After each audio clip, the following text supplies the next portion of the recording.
Today I'm doing Hello Kitty for you. So I'm using an oval pan. I've made a frame that fits perfectly to the top of this cake.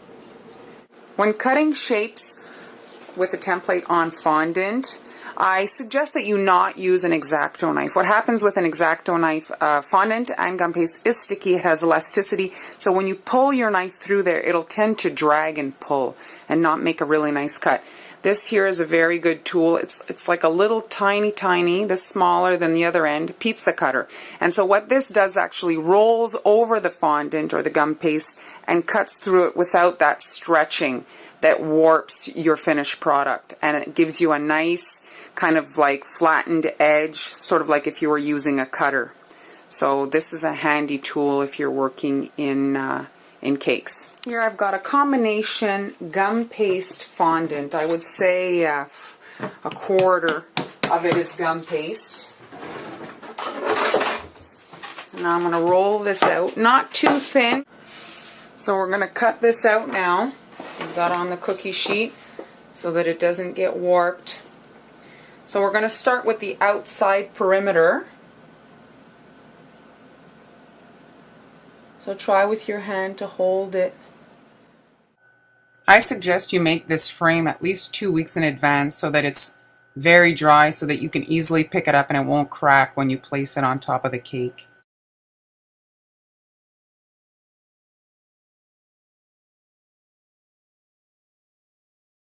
Now I want to add a bit of decoration to this frame. So I'm adding some pearls to that inside border. So I have this silicone mold that's basically a string of pearls. So you just have to dust it with some cornstarch or whatever it is that you use. And I find it works better if you have a snake. Make us like a snake, the length of the mold, and then you can just press it in. And then you can actually pass over it with your rolling pin. And then with your thumb, you can remove the excess, pushing it back in.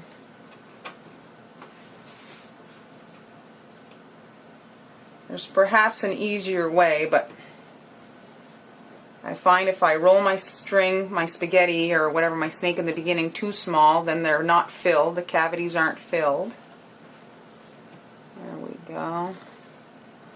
Certainly faster than rolling all these little balls, not to mention they're all perfectly uniform thanks to this tool. And it's a pretty long string of pearls, so you should be good. Well, depending what you're doing. I saw a cake that was wrapped the whole way up with this. I do not have the patience for that type of a project, but it was lovely. Alright, so now we're done. Give it a last pass with the rolling pin. And now this is the easy part with silicone. You see, you can just pull it out and it pops right out. Now it broke, not a problem. These are just little beads, so they join up super easily. Whoops, wrong brush. So now I'm just using water to glue my string of pearls to the frame. I've got a piece of paper inside the shape of the frame that I wanted the opening just to maintain because it's wet and I don't want it to get warped. So this helps me keep the shape right. So you see it was broken, it broke again. You just push them into each other and it's not a problem. I'm working in white because I'm going to be painting it after. So everything will be the same color. I'm not decided if I'm going to do a gold frame or maybe I'll do a kind of metallic pink frame. And I actually have too much, so I'll just rip off the excess. And there. And you can just give it a little pat down. And there's the inside. of that frame. I've worked my way around the frame. Here, I'm going to zoom in so you can see. I'm just adding these flowers all the way around to make it a little bit more ornate. So just work your way around and have it fit in these little scallops. Here is the completed frame.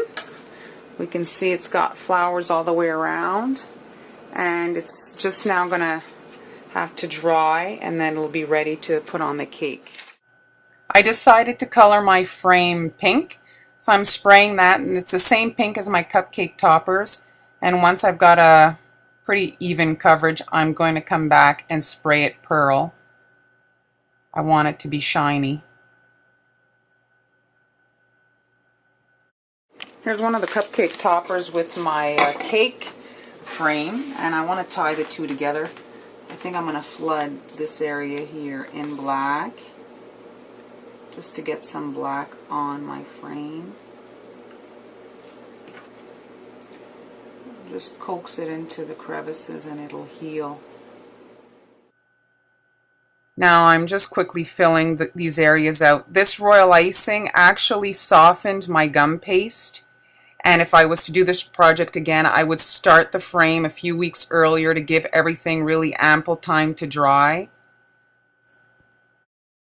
Here's the frame and the cupcake topper. I think that they tie in a little bit better together.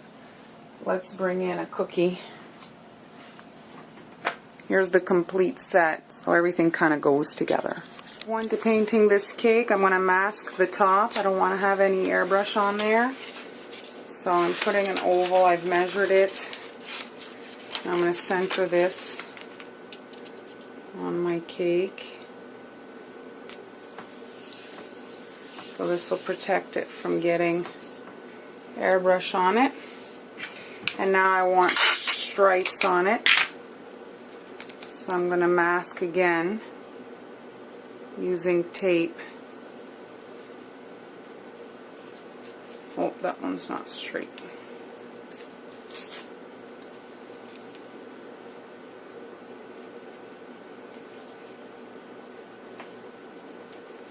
Try to get your stripes straight.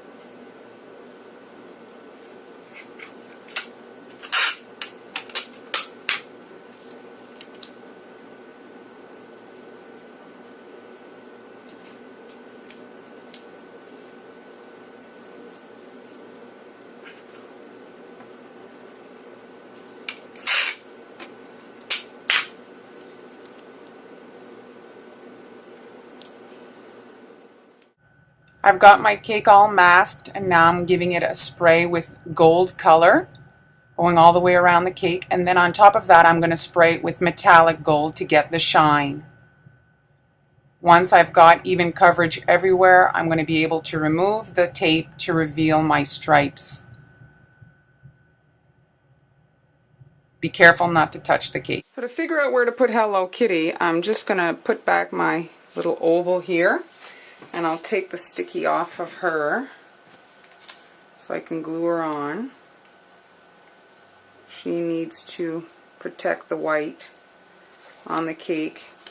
And using adhesive paper really cuts down on the underspray getting onto the cake. Alright, so here she goes. Whoops. Alright, she goes like that.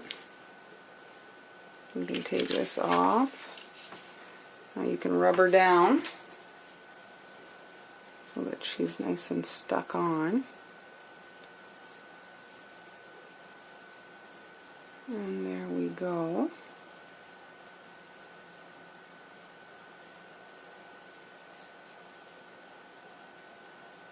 Okay. And now, let me touch this. I want to have the circle around here protected as well.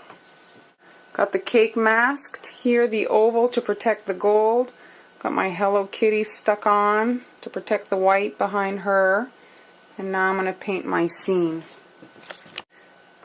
I've got my compressor at only 20. I want my clouds to be very light.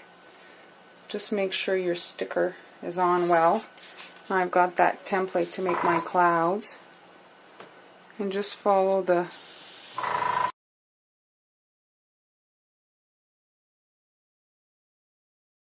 I've got my stencil protection. I want to have my grass there. There we go. And now I'm going to make a tree. I've got my little tree in place. My stencil. And just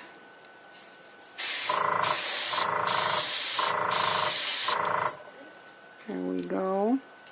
So I got a little overspray right here. Now I'm going to just airbrush the leaves for the tree.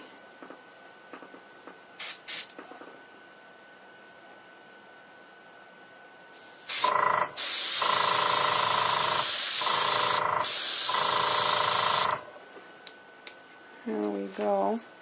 I think I'm going to just add a bit to that grass. It's a little washed out.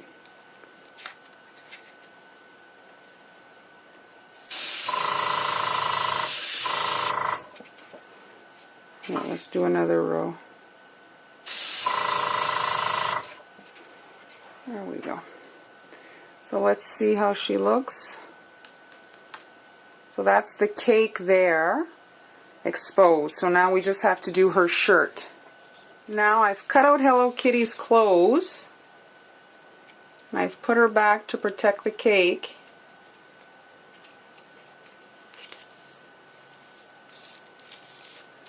And now I'm going to be airbrushing her outfit. Alright, so light dusting of pink. Now I've replaced her little overalls to protect there, and we're going to dust here so it's a different color. Alright, let's see what we've got. Now that it's all airbrushed, there's just a little hiccup here, but I'll live with it. Now we're going to outline it. I'm using black royal icing, and I think it was a 3-tip to outline Hello Kitty here. It's easy to do. I have those lines and I can kind of guess where to go. Now I'm going to be using my template to just mark the eyes, to know where to pipe them to get them absolutely perfect, since that's the most important part of her face. And now I'm just adding a few other little details, some flowers and a few leaves. Now I've placed the frame around Hello Kitty. This frame was glued on with royal icing, and I got a couple of little cracks, and so I'm just doing some swirls to hide the cracks that I got.